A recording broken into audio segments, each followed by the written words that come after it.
Hello everyone. Today I'm making a lace closure wig with the 5x5 red extensions, and I'm using the sewing machine, and I'm sewing down the closure wig closure. I'm sewing down the lace closure, and this is the red bundles, the red extension. It's really nice. The red is nice. The video does not do it justice. You have to see it to see how beautiful the color is. If you like colors, you're gonna love this red wig.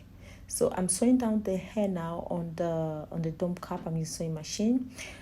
Guys, you need to register for your sewing machine training. It's very important to use this time to improve your skill. You're at home now. You can actually just scale your business or improve your skill or learn something and look back and go like, okay, I learned this during the lockdown. Time is our greatest asset and is our greatest enemy.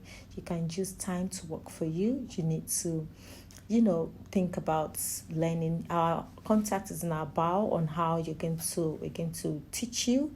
Is a one-on-one training, and we'll guide you.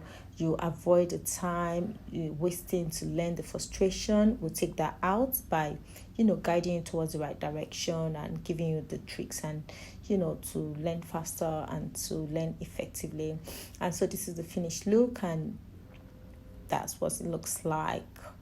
You can see how nice and solid the sewing is with the sewing machine. With the sewing machine, the hair just not, the wig does not break apart, never. If until you decide to actually take it off, the extension off from the wig. And this is what it looks like, the finished look there. And yeah, that's a 5x5 closure. Is completely glueless. And I'll be waiting to hear from you for your wig training. Thank you.